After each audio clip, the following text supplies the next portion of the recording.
지난번 대선 때 말입니다. 조선일보 기사를 20건을 지금 막 그 제소를 하고 그랬었거든요. 네. 그랬는데 문제는 뭐냐면은 그렇게 제도권 언론만 갖고 하다 보니까 유튜브나 블로그 글이 대응이 안 된다라고 생각을 한 것 같아요. 아마도요. 그래서 예. 민주파출소의 대상은 기존의 매체하고요, 블로그 글하고요, 네. 유튜브 같은 이런 어떤 그 대중에게 보여주는 행위는 민주파출소에다 신고를 하라고 하고 있고 예. 또 그러면 이제 개인들끼리 그럼 얘기하는 거 어떻게 이것 때문에 지금 계엄 카톡령이다. 카톡 계엄령이다라고 카톡 지금 불리는 그 카톡을 통해서 내란 관련된 이런 정보를 예.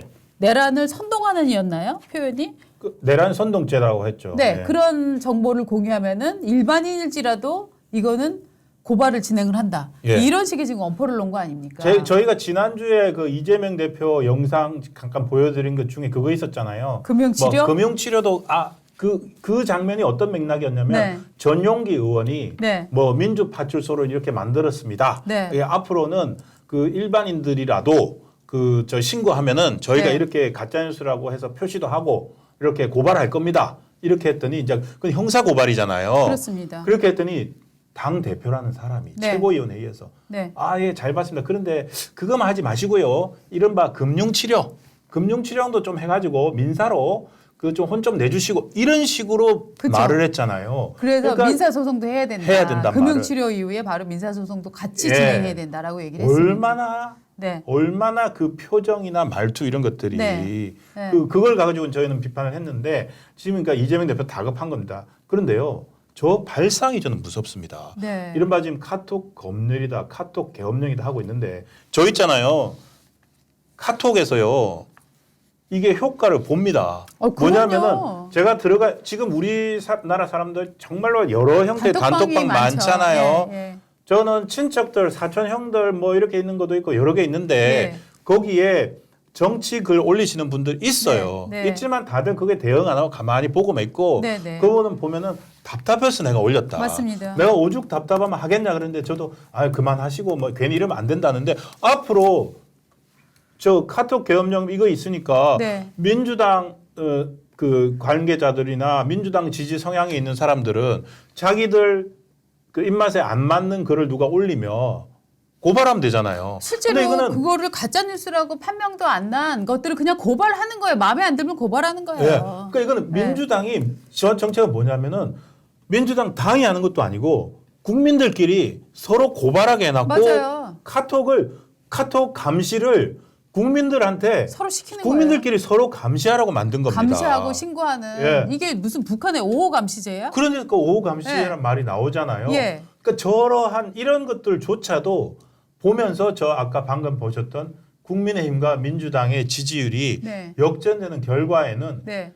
이재명 대표나 민주당이 당 이름에도 민주가 들어가 있고 네. 입만 열면 민주공화국이고 민주를 외치지만 네. 실제적으로 보여주는 행태나 발상이나 국민을 바라보는 관점이 너무나 비민주적이고 관리하고 포괄적인 거예요. 파쇼적이지 않아요? 파쇼적이네요. 네, 저는 예. 파쇼와 싸워왔다는 사람들이 자기네가 정말 파쇼적인 행태를 지금 하고 있는 거예요. 그러니까 지금 우리 올려놓으셨네요. 네. 백공원님. 아버지 욕하면 아버지가 카톡에서 욕하면은 아버지도 고발할 수 있는 거고. 그렇죠. 그 카톡 고발 금융법이 그거 아닙니까? 맞습니다. 우리 아버지가 카톡에서 이렇게 얘기했어요. 네. 우리 고모가 이렇게 얘기했어.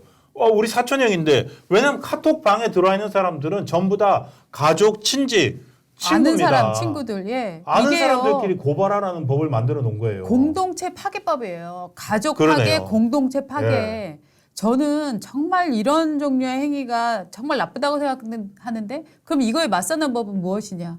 아이고 민주파출소 끌려갈까 봐 그냥 조심조심하고 살아야지. 아닙니다. 저는 윤상현 의원의 네.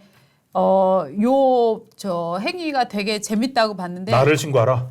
아니 내가 신고했다. 나를 나 신고하라가 이재명 아니구나. 욕했어. 내가 나 신고할게. 셀프 신고구나. 셀프 신고를 했어요. 민주파출소에. 전 이게 일종의 정말 맞서는 재미있는 방법이라고 생각하는데요. 윤상현 의원이 어떻게 했냐면은 예.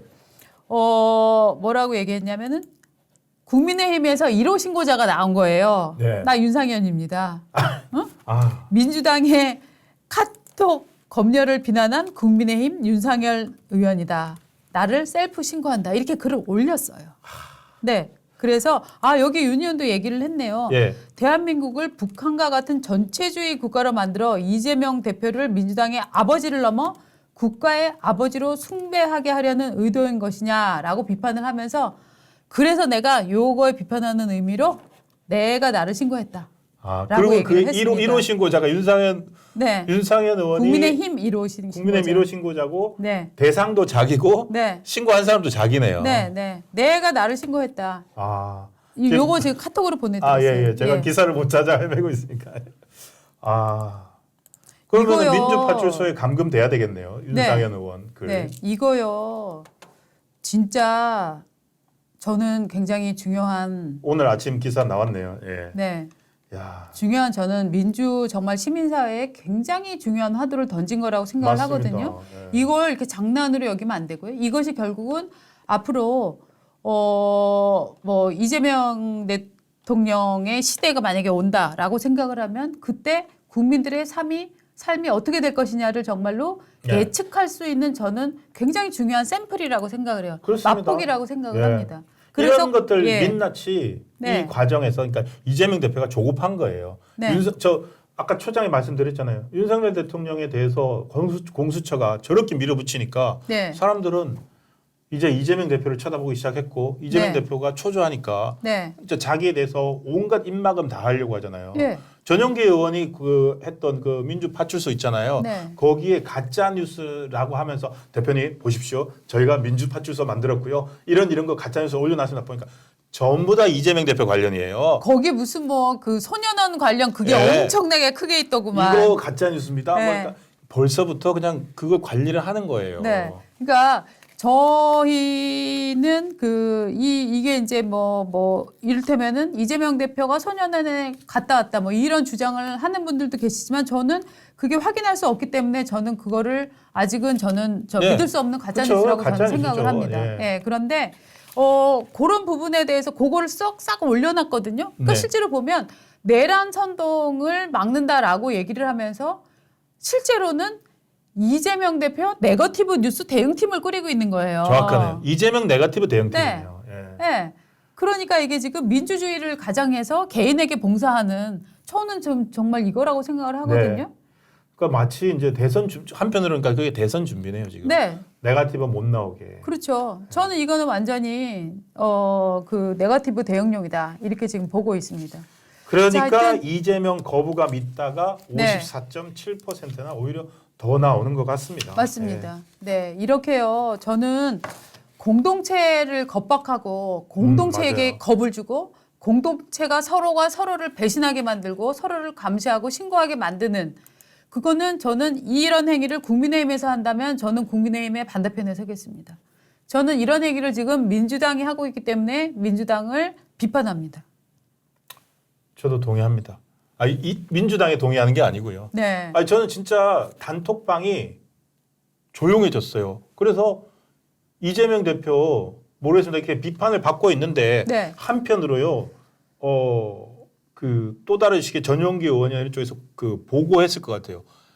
저희가 이거 해가지고요. 카톡으로 퍼나르던 사람들이 일단 좀 줄었습니다. 네, 왜냐하면 네, 네. 이거 모르겠습니다. 수 여러분들 있죠. 제가 여러분들 고발다라고 하는 게 아니라 네. 제가 속해 있는 단톡방에서 정말로 글 올리시던 분들이 보면서 그냥 이러면습니다. 전 단톡방으로 약간 허위사실 올리면 제가 개인톡으로 말씀드려요. 네. 제가 직업이 이러니까 저 죄송한데요. 이거는 조금 사실이 아닙니다라고 네. 알려드리기도 하는데 그렇지만 그분이 자기가 포함되어 있는 커뮤니티에서 네. 약간의 다 지인들 믿고서 올리는 글이잖아요. 그렇죠.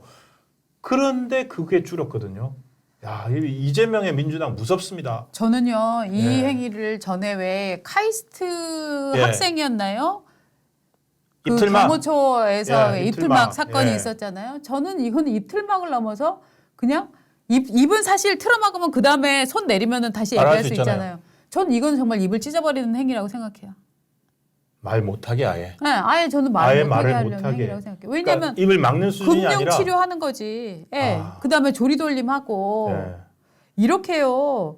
정말 이게 이 자유 언론은 언제나 노이즈가 있을 수밖에 없고요. 거기에는 정말 가짜도 돌아다니고 진실도 돌아다니고 욕도 돌아다니고 예. 정말 그렇죠. 오물도 저는 돌아다닌다고 생각합니다. 그런데 민주주의, 자유주의는 뭐라고 얘기하냐면은 그것마저 감내해야 되는 게 맞습니다. 자유주의고 민주주의다라고 얘기를 하고 있습니다. 저는 개인적으로 가짜 뉴스라는 표현에도 네. 반대합니다.